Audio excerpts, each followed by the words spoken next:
I'm Macy Eglund. We begin this Wednesday with the story you saw first in Newsday. An anticipated plea from the suspected Gilgo Beach serial killer. Rex Heuermann is expected to plead guilty this morning to 8 homicides. Sources say on top of the 7 he was already facing, he will also admit to killing Manhattan mother Karen Vergata back in 1996. Rex's day in court now just hours away. Newsday Courts reporter Grant Parpan is there now with a look ahead at what we can expect. We're here outside the courthouse in Riverhead, where Rex Heuermann is expected to plead guilty to 8 homicides. He has already been charged in the killings of 7 women, and we are told that an 8th victim, Karen Vergata, that he will also plead guilty in that killing as well. This will start to bring to a close. We still have a sentencing to get through after today, but start to bring to a close a case that has been closely followed in the public for many years. These homicides date back as far as 1993, and really in 2010, when 4 bodies were found by Gilgo Beach, that is when this case really entered the public spotlight and became known as the Gilgo Beach serial killings. For years, people have speculated, wondered who committed those killings. We became aware of Rex Heuermann, the Massapequa Park architect, when he was first arrested in July 2023, and now nearly 3 years later, we should have answers as Heuermann is expected to admit his guilt right here in Riverhead today. For Newsday, I'm Grant Parpan. And Newsday will have live coverage from the courthouse later today, as well as expert analysis breaking down Heuermann's anticipated guilty plea. Watch that and read more about the Gilgo Beach serial killings case on our website, newsday.com.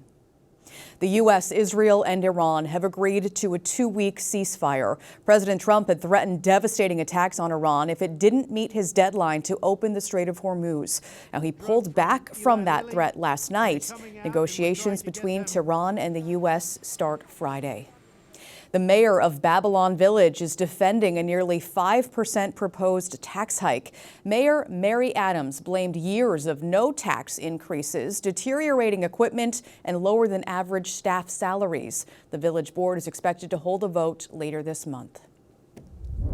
It's one of the biggest decisions teenagers across the island will have to make: what college they want to go to. Now, a college tour can help with that decision, but before starting the tour, experts recommend doing a bit of research ahead of time. I would also say to students, look at how applications are reviewed. Not every school is a holistic review. Some schools do test blind. Some schools don't look at test scores at all. So I would definitely recommend looking at how that process works and then go into researching the school's history. Coming up in 90 seconds, 3 things students and parents should do once a tour wraps up.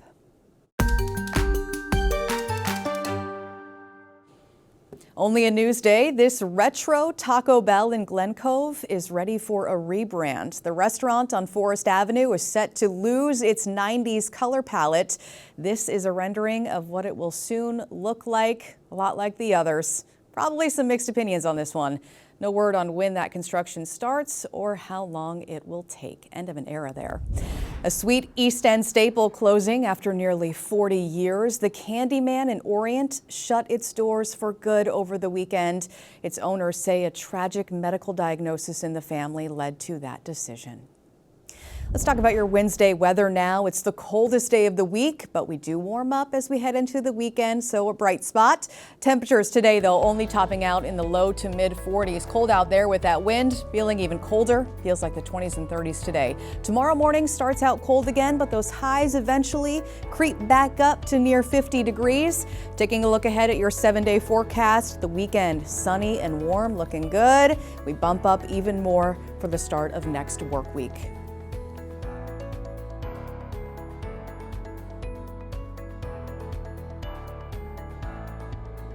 Long Island weather is brought to you by Fire Island Ferries. Over the next few weeks, teens across Long Island will have a big decision to make: what college they want to go to. For many, the answer to that question comes after a college tour. Jamie Stewart looks at how to make the most of that time on campus.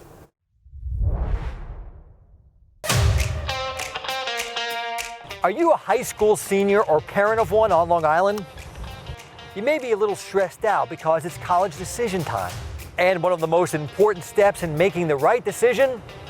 Visiting college campuses. Here are some key tips you need to know.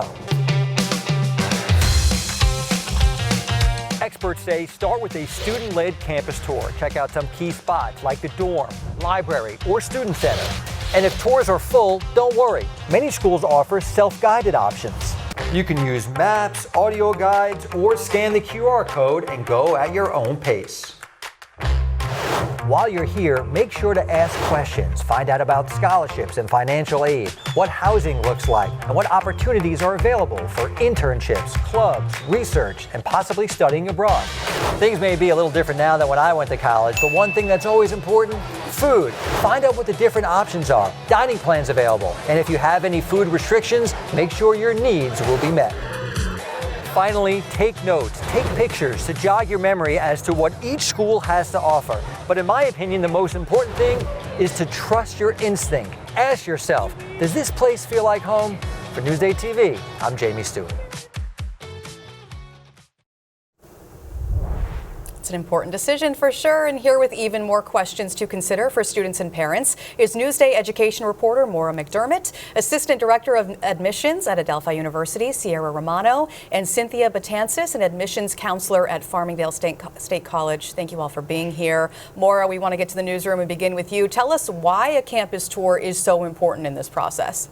There is so much information available online on college websites, on social media, in day-in-the-life videos posted by students. But one of the best ways to really get a feel for a school is to go in person, take a tour, talk to the student tour guide, get answers to those questions you can't get answers to online. Another piece of advice is to register for that tour as far in advance as possible because they could run out of spots. So Sierra, what should people do if a tour is full? Are there other options? Yeah, absolutely. There's plenty of options for students to connect with us. So I recommend if you're looking at a campus tour, definitely call us day of. You know, sometimes more spots open up, but there's a lot of other things that you can do. There's a lot of virtual options, whether it's a virtual tour or a self-guided tour as well. You can still come on campus, sort of explore all those options on your own, go at your own pace, but there's lots of different ways to connect. Or both. Why not? Take a tour with someone and on your own. Another piece of advice for you is to do your research before that tour even starts. Look up things like student to faculty ratios, the majors they offer, extracurriculars, things like that.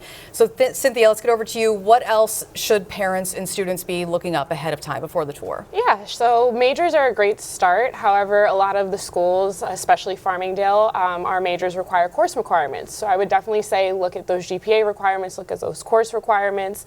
I would also say to students, look at how applications are reviewed. Not every school is a holistic review. Some schools do test blind. Some schools don't look at test scores at all. So I would definitely recommend looking at how that process works and then go into researching the school's history. Look at the different clubs and organizations when they popped up on campus, the different majors that the schools have added in recent years, where the school is going. It's definitely worth it to put in that effort and that time to make sure that where you're going to spend the next 4 years is where you want to be. Absolutely. All right, Sierra, so aside from being knowledgeable about the school, what makes a good campus tour guide and how important is it that they're, pretty honest and transparent about what happens at that school? Yeah, definitely. So something that I tell students is definitely talk to other students, whether it's a tour guide or, someone that attends that school. But for tour guides specifically, and I was a tour guide when I went to college, but one of the things that they really want to do is not only tell you about the academics and the education, what you're doing in the classroom, but what you're doing outside of the classroom. College is still social as well. You want to think about how to get involved, how to add to campus culture and everything. All right, Cynthia, so do schools factor in tours when making admission decisions? It really depends on the school. A lot of schools do like to see demonstrated interest. Some schools might count that on your admissions application. Some schools might count it towards scholarship opportunities. As many touch points as a student can make with the school, the better, in my opinion. Maura, let's get back out to you. What should students and parents do after that tour?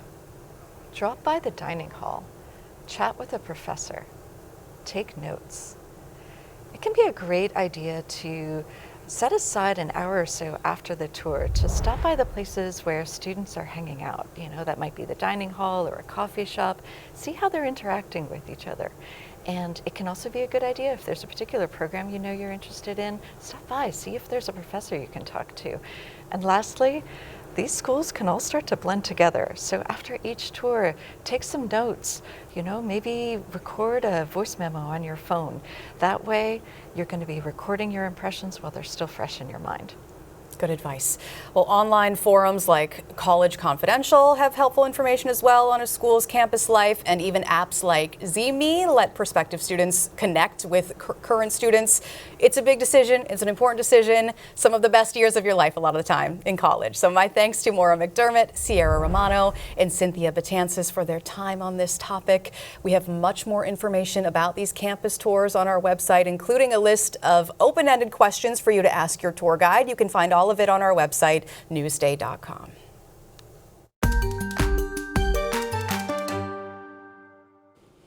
Only a Newsday. Love it or hate it, the LIE is essential for life on Long Island. The project started over 50 years ago and helps keep us moving today. It's this week's Picture This.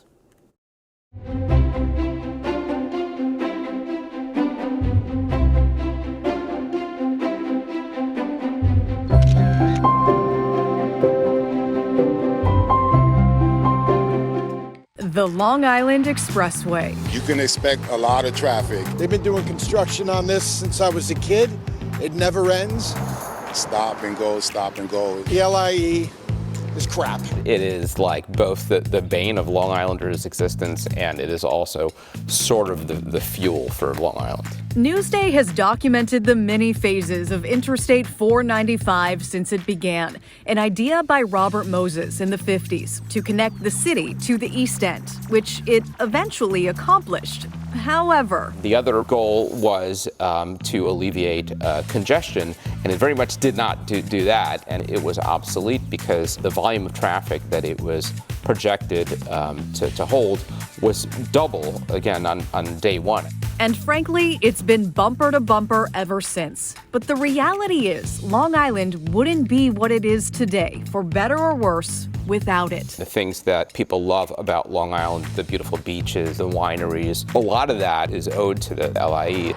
The expressway was finally complete when it reached Riverhead in 1972, a project that spanned decades and cost over $280 million. The expressway has also been the scene of many full-circle moments, from tragic, deadly crashes to babies being born right on the shoulder. It's my favorite of the worst roads. Some say it's the best of bad options, and without alternatives, commuters and commercial trucks have come to rely on it. It's either going way too fast or totally stopped, right? Like right now, everyone's going like 80. And while there have been some improvements, including adding the HOV lanes, nothing can keep up with the capacity. I would love more buses, more options so I didn't have to take my car everywhere. It's not about making the roads bigger, it's about getting more vehicles off of them, providing alternatives so not everybody feels the need to be on the LIE. And that's where I think a lot of engineers would say more effort needs to be spent. Over 50 years and counting of stop and go progress.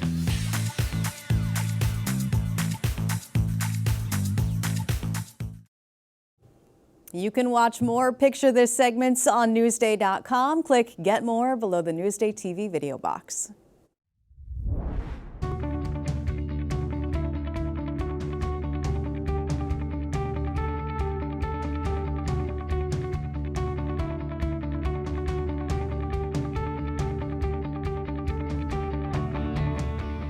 You can see more on all of the stories you've seen today on Newsday.com and watch us streaming anytime on Local Now, YouTube, and the other streaming services you see here.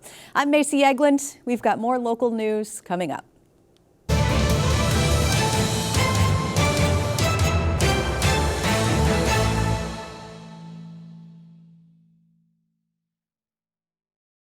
The Newsday Critics Pick Award means we've already done the work.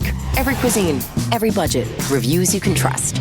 And right now, Newsday's critics have picked the best burgers on Long Island. Find the full list at newsday.com/burgers. That's newsday.com/burgers.